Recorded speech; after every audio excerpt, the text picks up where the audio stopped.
여러분 안녕히 주무셨습니까? 참 좋은 아침입니다. 우리 2014년 4월 2일 수요일 말씀으로 드리는 오늘의 번제 함께합니다. 디모데전서 1장 1절부터 11절까지 말씀으로 같이 하겠습니다. 우리는 1절부터 7절까지만 같이 읽어봅니다. 시작. 우리 구주 하나님과 우리의 소망이신 그리스도 예수의 명령을 따라 그리스도 예수의 사도된 바울은 믿음 안에서 참 아들 된 디모데에게 편지하노니 하나님 아버지와 그리스도 예수 우리 주께로부터 은혜와 긍휼과 평강이 네게 있을지어다. 내가 마케도니아로 갈 때에 너를 권하여 에베소에 머물라 한 것은 어떤 사람들을 명하여 다른 교훈을 가르치지 말며 신화와 끝없는 족보에 몰두하지 말게 하려 함이라. 이런 것은 믿음 안에 있는 하나님의 경륜을 이름보다 도리어 변론을 내는 것이라. 이 교훈의 목적은 청결한 마음과 선한 양심과 거짓이 없는 믿음에서 나오는 사랑이거늘 사람들이 이에서 벗어나 헛된 말에 빠져 율법의 선생이 되려 하나 자기가 말하는 것이나 자기가 확증하는 것도 깨닫지 못하는도다. 오늘 우리가 함께 읽은 말씀 중심으로 다른 교훈이 끼면 목회는 장사다 라는 제목의 하나님 말씀 증거합니다. 다른 교훈이 끼면 알든 모르든 의식적이든 무의식적이든 목회는 장사가 되어버립니다.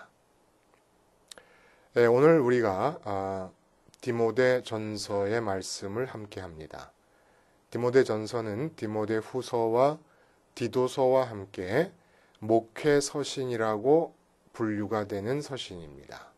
그러니까 에베소에서 지금 교인들을 돌보며 목회자의 입장에 서 있는 디모데에게 사도 바울이 마케도니아 지방에 있으면서 에베소에 있는 소아시아 에베소에 있는 그 디모데에게 지금 편지를 하고 있는 거예요. 터키 반도 끝 부분에 에베소가 있지 않았습니까?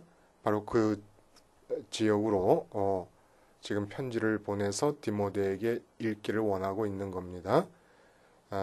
근데 이 디모데에게 보내는 편지의 첫 번째 머리에 뭐냐면 다른 교훈을 가르치는 사람들을 교회 안에서 금하도록 하기 위해서 내가 너를 에베소에 남겨두었다는 사실을 명심해라. 이렇게 얘기를 시작합니다.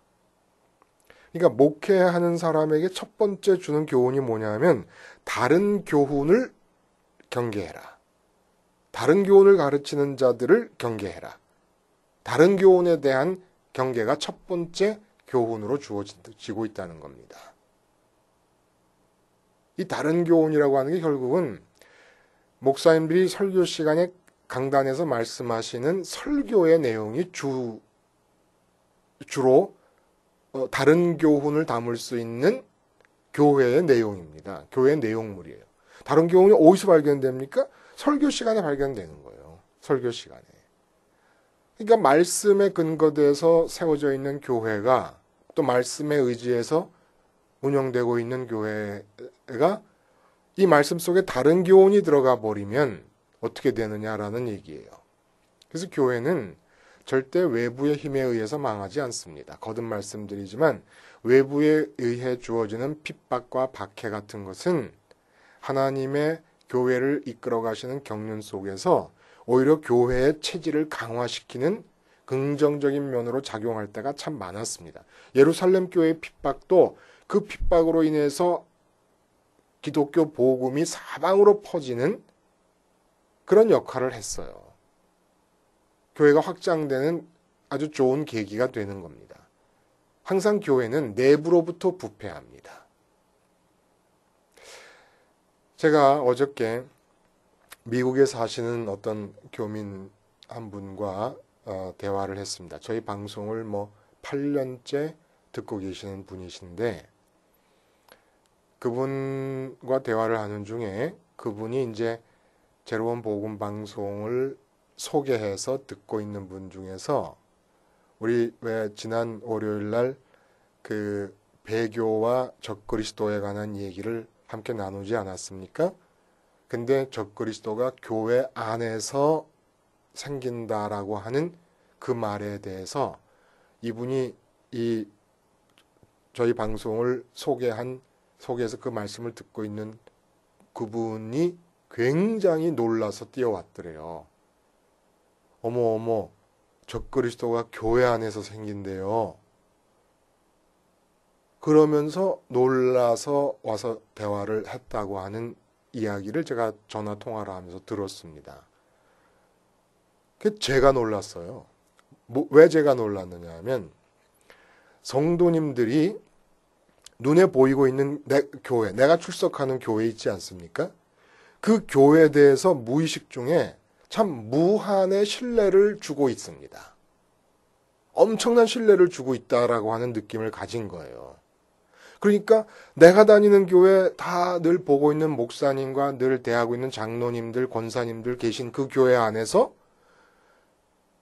종말에 나타날 적그리스도가 공개적으로 전 세계적으로 나타나진 않더라도 비밀리에 벌써 활동할 수도 있다는 가능성 앞에서 너무 낯선 겁니다. 어색한 거예요. 내가 다니는 교회에 적그리스도가 비밀리에 활동할 수가 있을까?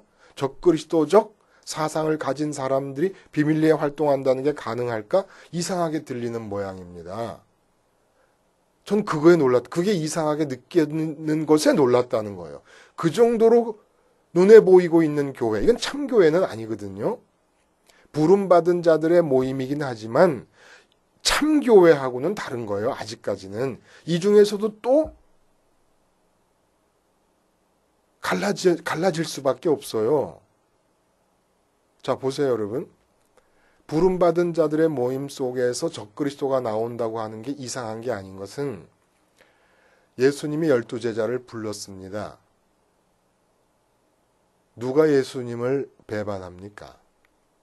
그 부름받은 12제자 중에 가룟 유다가 예수님을 배반합니다. 예수님이 십자가에 달리실 때 이방 사람이었던 로마 총독 빌라도는 예수님의 무죄 방면을 위해서 나름대로 애를 씁니다. 이렇게 이방인인데 예수님을 놔주려고 할 때에 이 예수님을 십자가에 못 박아 죽이라고 외친 사람들이 누굽니까? 부름을 받은 선민인 유대인들입니다. 예수님께서 아주 극한 어조로 나무라십니다. 천국문을 사람들 앞에서 닫고 자기들도 안 들어가고 들어가려 하는 자들도 못 들어가게 한다. 이렇게 예수님이 강하게 나무라신 사람들이 누굽니까? 소위 요즘식으로 말해서 정통교단의 바리새인과 서기관들이었습니다. 그러니까 신앙의 정통이라고 하는 사람들이에요. 바리새인, 정통에 서 있는 사람들이라는 사람들입니다. 이들 종교 지도자들이, 그러니까 우리가 생각하는 목사님, 총회장님 이런 분들이 예수님 볼 때 어땠냐면 교인 하나를 얻기 위해서 육지와 바다를 두루 다니다가 생기면 자신들보다 배나 더 지옥 자식이 되게 하신다고 주님께서 나무라신 사람들이 정통이라고 생각했던 그 사람들이었습니다. 신앙의 정통에 서 있다는 그 사람들.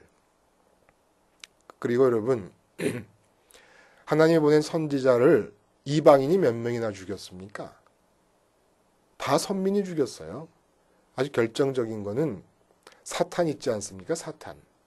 우리가 루시퍼라고 하는 천사의 이름을 동원해서 이해하고 있는 그 사탄. 천사가 타락한 거예요. 천사가 누굽니까? 하늘나라에서 하나님을 찬양하던 자들이 천사인데 하나님을 모시던 자 중에서 사탄이 나온 겁니다.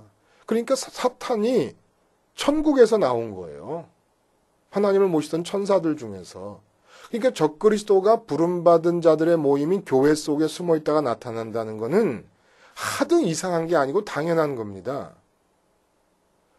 그러니까 우리가 교회를 다니긴 하지만 깨어 있어야 됩니다. 깨어 있어야 돼. 교회라는 조직에 대해서 내가 마음으로 신뢰를 주고 그냥 양심이 우리의 선한 양심이 아예 잠든 상태로 교회를 받아들여서는 안 된다는 거예요.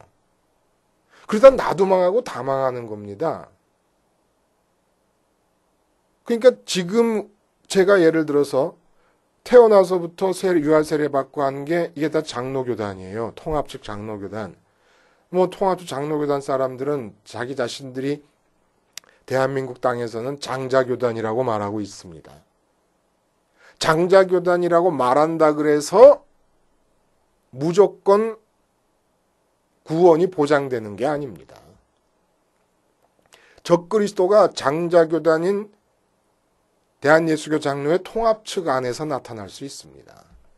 물론 공개적으로 드러난 이단들은 우리가 아예 상종을 하지 말아야 돼요.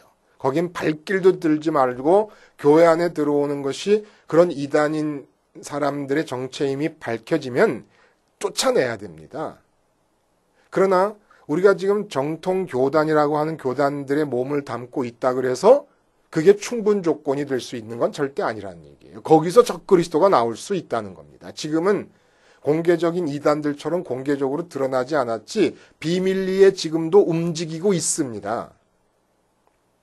그러니까 교회가 망하는 것은 바로 적그리스도들이 비밀리에 활동하고 있는 중에 그들에 의해서 나오는 누룩과 같은 교훈들이 교회를 잠식해가고 있음으로써 교회가 망하고 있는 겁니다. 교회가 망하는 건 말씀으로부터 망하는 거예요.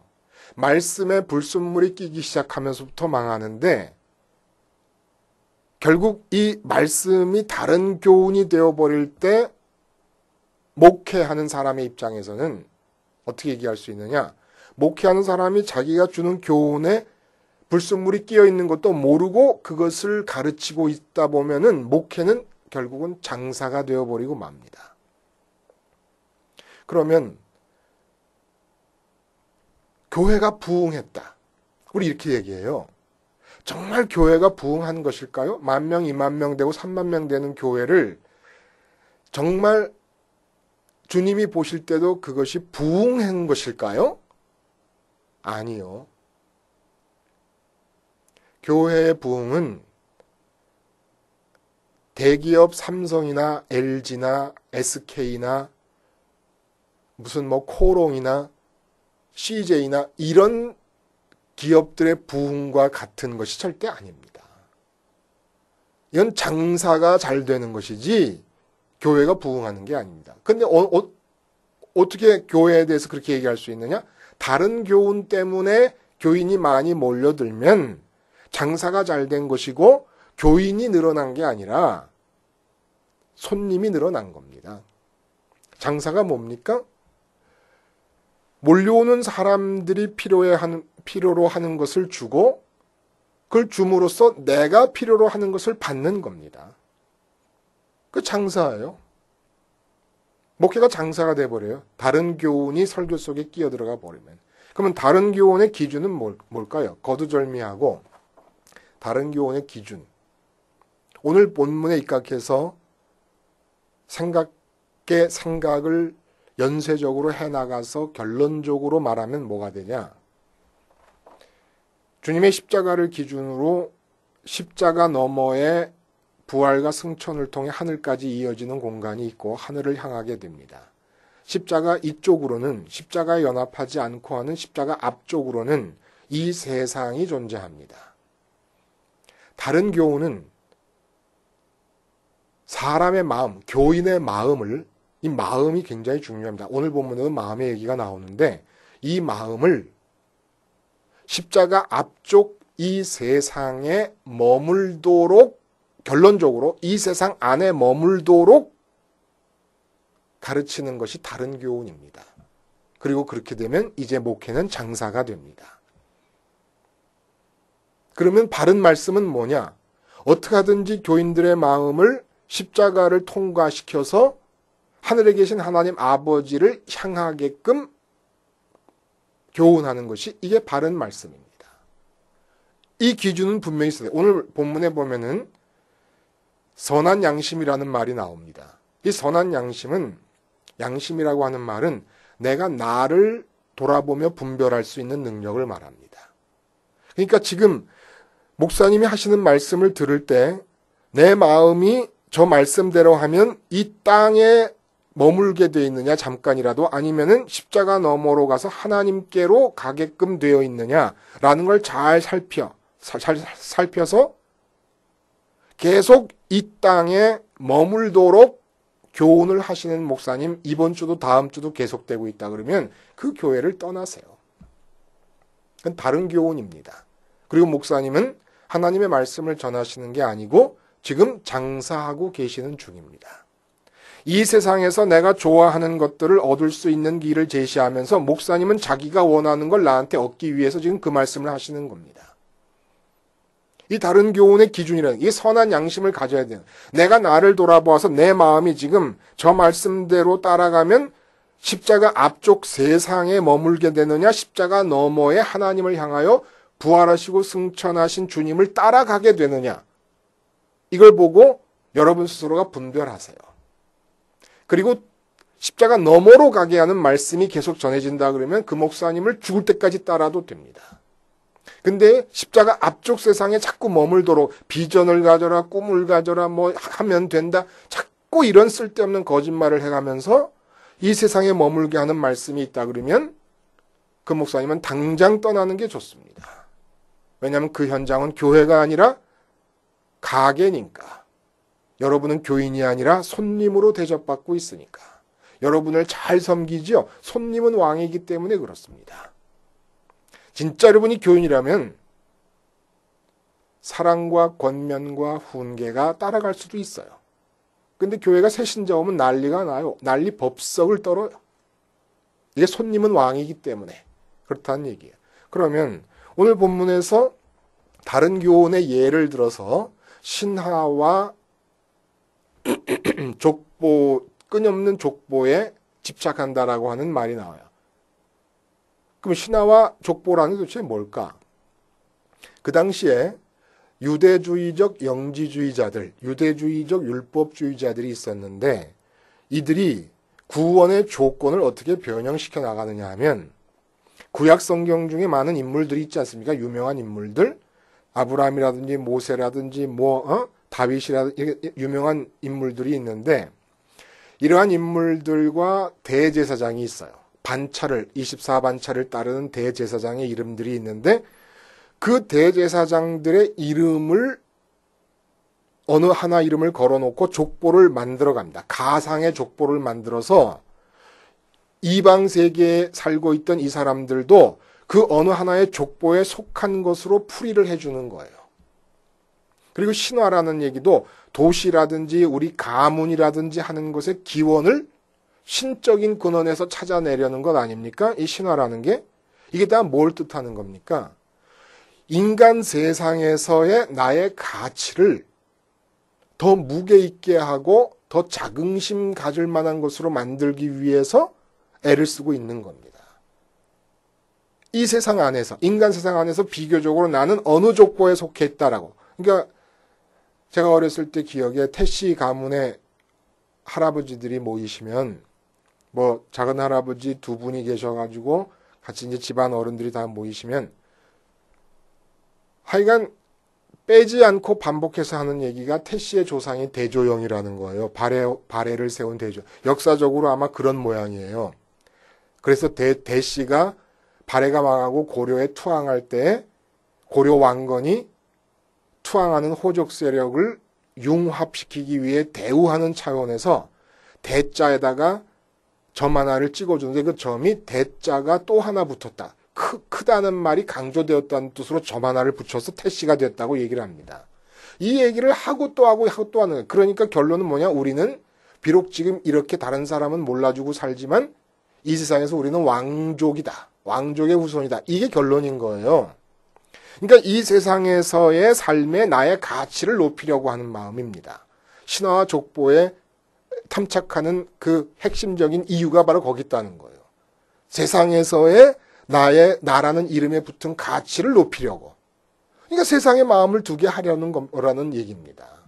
근데 진짜 하나님의 말씀은 목적하는 바가 뭐냐? 청결한 마음과 선한 양심과 거짓 없는 믿음이라는 거예요. 마음을 향하고 있습니다.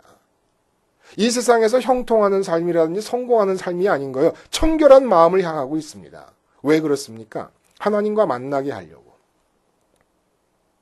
하나님과 만나게 하는 것이 목적이니까 우선 청결한 마음이 되게 하는 거예요. 그러다 보니 말씀을 전해도 십자가 말씀밖에는 전할 게 없는 겁니다. 그리고 선한 양심이라는 것도 청결한 마음과 연관지어서 선한 양심이 뭡니까? 청결한 마음이라는 건 우리 마음에 하나님 말고 다른 대상에 대해서 내 마음이 관심에 의해 묶여버리면 절대로 그 마음으로는 하나님을 못 만나는 거예요. 그러니까 백설 같은 마음이 되어야 하나님을 만날 수 있기 때문에 주님께서 그렇게 고통을 당하시면서 보혈을 흘리셔서 우리 마음을 깨끗게 해주신 겁니다. 우리 마음은 하나님만이 들어와 계셔야 되는 건데 그렇게 하나님만이 들어오셔서 내 남편도 하나님이 대하시고 내 아내도 하나님이 대하시고 내 자식도 하나님이 대하셔야 되는 건데 내가 내 남편을 대하고 내가 내 아내를 대하고 내가 내 자식을 대하면서 하나님께 나아가니까 더러운 마음 갖고는 못 가는 겁니다. 그러니까 잔인할 정도로 마음에 사랑해서 좋아해서 갖고 있고 붙잡고 있는 모든 것들을 다 떼내라고 하는 게 청결한 마음을 향하는 것이고 이게 말씀이 되어야 된다는 거예요. 사업 잘 되게 해주세요라고 부탁을 하면 목사님은 사업을 마음에서 떼내세요. 사업이 망하든 흥하든 하나님 뜻이 있을 테니까 마음에서 이렇게 가르쳐야 되는데 우리 같이 기도하면 잘 됩니다. 이렇게 얘기를 해버리는 겁니다. 그 다음에 선한 양심이라는 거는 이제 교인들이 알아야 되는 거예요. 선한 양심이 뭐냐면 나를 돌아보는 분별력이라고 그랬습니다. 어떻게 나를 돌아봅니까? 내가 지금 하나님 말고 이 세상에 있는 다른 어떤 것들에 의해서 괴로워하고 힘들어하고 좋아하고 애착을 갖고 그러면은 이게 바로 하나님 앞에서 하나님이 견디지 못해 하시는 더러움이고 죄악이라는 걸 알아야 된다는 거예요. 이게 양심이라는 거예요. 선한 양심. 이제는 그걸 알아야 된다는 겁니다. 나라를 위해서 걱정하면 그건 아주 의로운 거로 생각해 버린다든지, 응? 가정의 뭐 화평을 위해 기도하고 뭐 이러면은 그게 굉장히 대단한 것인 줄 알고 선한 것인 줄 아는 것에서 벗어나야 된다는 거예요. 긍정적인 면에서 사랑할 수 있는 모든 대상도 하나님과의 관계에서 보면 다 우리의 마음을 부패하게 하고 영적인 간음의 현장으로 빠져들게 하는 겁니다. 그렇게 해서 거짓 없는 믿음이 돼야 되는 거예요. 거짓 없는 믿음이 뭡니까? 하나님의 이름을 부르고 하나님께 나오는데 마음에서 좋아하는 것은 다른 것이에요. 마음에서 하나님보다 먼저 붙잡고 있는 건 다른 것입니다. 이게 거짓 믿음이라는 겁니다. 이것들을 말씀으로 깨내서 청결한 마음을 가지고 어느 말씀을 듣든지 간에 어떤 상황에 처하든지 간에 자기의 마음에 대해서 분별력 있게 살펴봄으로써 하나님 말고 다른 것이 내 마음에 가지고 붙어 있는가를 보고 빨리빨리 십자가를 붙잡고 그 자리를 떠날 수 있는 양심을 키워주고 그리고 하나님을 찾으러 올 때는 적어도 내 마음에 선점된 관심이 없는 상태에서 입으로 하나님을 부르면서 마음은 딴 것을 좋아하는 이런 외식됨이 없을 수 있도록 가르치는 것. 이게 참 교훈이고 이런 것이 가능하게 하는 유일한 말씀은 십자가 말씀밖에 없다는 얘기입니다. 성경 66권의 그 많은 말씀은 단 하나의 말씀 십자가 사건인 이 말씀에 천변만화하는 적용이지 다른 말씀이 아니에요. 다른 말씀이 아니에요. 근데 목회를 장사로 하시는 분들이 범하는 실수가 뭐냐면 이렇게 하면 오늘 본문에 보면 율법 교사가 되고자 한다고 나와요. 율법 교사가 되고자 한다. 그리고 자기들이 가르치는 것이 뭔지도 모른다는 말을 해요. 그 무슨 말씀이냐? 이렇게 하면 여러분의 삶이 잘 될 것이다. 이게 완전히 거짓말이거든요. 우리가 할 수 있는 거는 하나님을 만나게끔까지 하는 겁니다. 사업 때문에 고민인 집사님이 오셨을 때 사업을 마음에서 떼내게 하고 십자가를 마음에 붙들어서 하나님께 마음이 가게 해서 하나님과 만나게끔 하면 목회자가 할 수 있는 일은 끝나는 거예요. 그 다음에 하나님과 만난 그 사람이 사업장에 나갔을 때 그 사업을 흥하게 하거나 망하게 하시거나 하나님 뜻은 우리가 알 수 없습니다. 근데 목사님들이 내가 하는 말을 잘 듣고 교회 충성하고 이렇게 하면 사업을 잘 되게 해주신다. 이게 마음을 땅에 붙이게 하는 거잖아요. 다른 교훈이고 장사하는 겁니다. 목회는 어려운 건 아니에요. 내 기준 때문에 어려워요.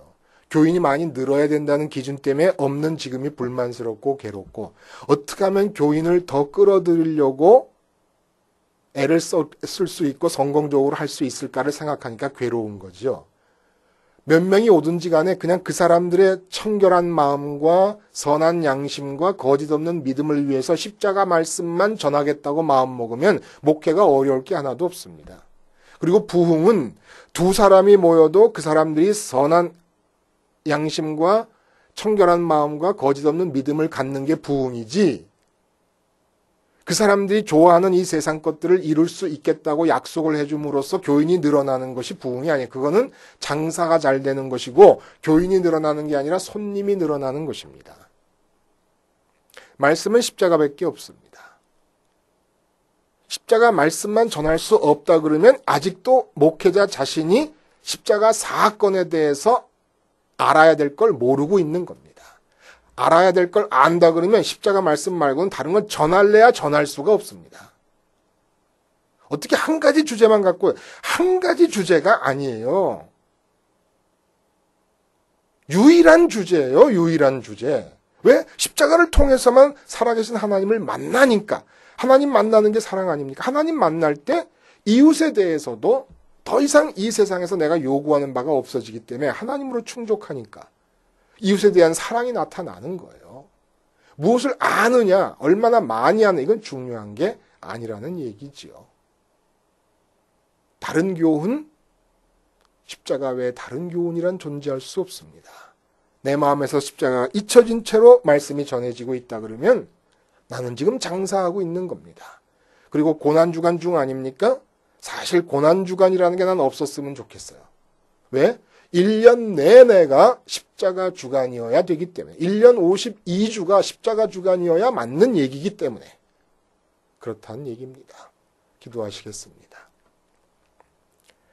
하나님 아버지, 십자가 말씀 이외에 다른 교훈을 전함으로써 하나님이 위임해 주신 목회가 장사가 되는 일이 없게 하여 주시옵소서.